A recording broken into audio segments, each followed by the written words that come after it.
अरे भाइयों और बहनों, अब बहुत हो गया। अब भारत ने वो कर दिखाया है जिसकी सिर्फ बातें होती थीं।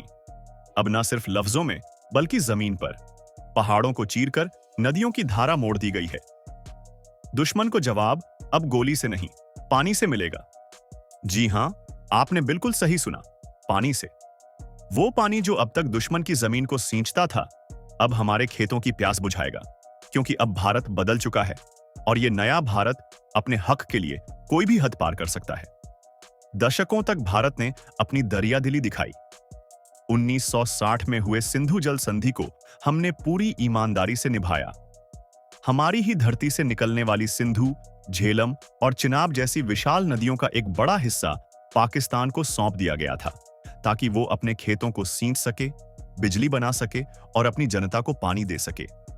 जबकि हमारी खुद की जमीन, खासकर राजस्थान, पंजाब और हरियाणा, पानी की एक एक बूंद को तरसती रही। जब दुश्मन हमारी शराफत को कमजोरी समझने लगे, हमारी पीठ में खंजर घोंपने लगे, हमारे जवानों पर हमला करने लगे और आतंकवाद को पालने पोसने लगे, तब जरूरी हो जाता है कि हम भी अब वाटर स्ट्राइक करें।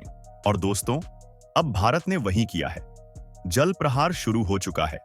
अब भारत ने सिंधु, झेलम और चिनाब जैसी नदियों पर ऐसा महायज्ञ शुरू किया है जिसकी तपिश से पाकिस्तान की रातों की नींद उड़ गई है।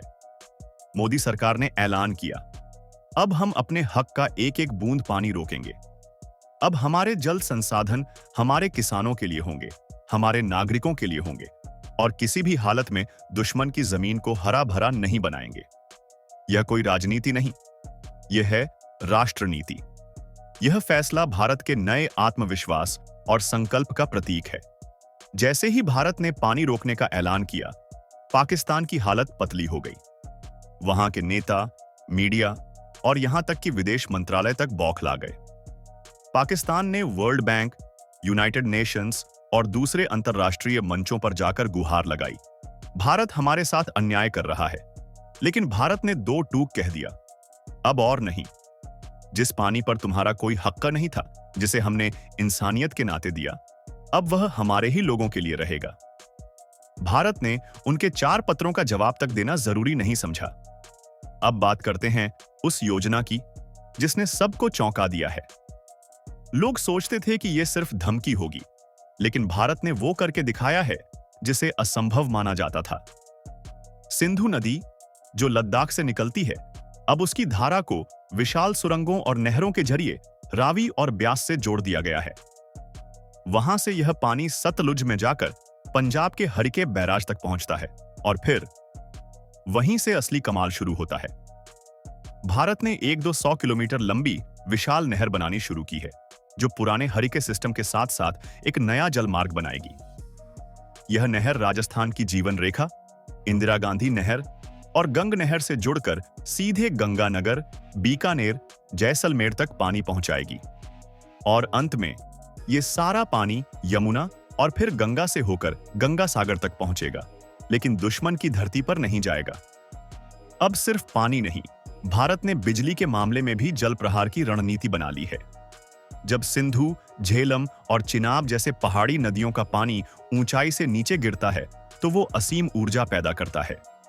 भारत ने इसी ऊर्जा को बदलने का बीड़ा उठाया है 16,000 मेगावाट बिजली में। इसका मतलब ना सिर्फ हर घर में 24 घंटे 7 दिन बिजली, बल्कि कारखानों के लिए सस्ती ऊर्जा और इलेक्ट्रिक वाहनों के लिए तैयार इंफ्रास्ट्रक्चर। और हां, कोयले की खपत घटेगी, जिससे पर्यावरण भी बचेगा। अब जरा नजर डालिए उन दमदार प्रोजेक्ट्स पर जो इस जल क्रांति की रीढ़ हैं। Ratle hydro project 850 megawatt, Kiru project 624 megawatt, Kwar project 540 megawatt, Pakal Dul dam 1000 megawatt. इनके अलावा भी दर्जनों प्रोजेक्ट्स पाइपलाइन में हैं, जो मिलकर 16,000 मेगावाट से ज्यादा बिजली पैदा करेंगे। इससे भारत न केवल आत्मनिर्भर होगा, बल्कि बांग्लादेश, नेपाल और भूटान जैसे पड़ोसियों को बिजली बेचकर अपनी कमाई भी बढ़ाएगा। अब पाकिस्तान की हालत ऐसी हो गई है जैसे किसी रेगिस्तान में प्यासे को पानी न मिले, क्योंकि जिस सिंधु, झेलम और चिनाब के भरोसे वह अपने खेतों को सींचता था, अब उनका बहाव भारत ने अपने हाथ में ले लिया है। पानी को अब हम रोकेंगे, जब जरूरत होगी तभी छोड़ेंगे। यानी पाकिस्तान अब मौसम के भरोसे जीने को मजबूर होगा। इस वीडियो को अपने दोस्तों, रिश्तेदारों और सोशल मीडिया पर जरूर शेयर कीजिए।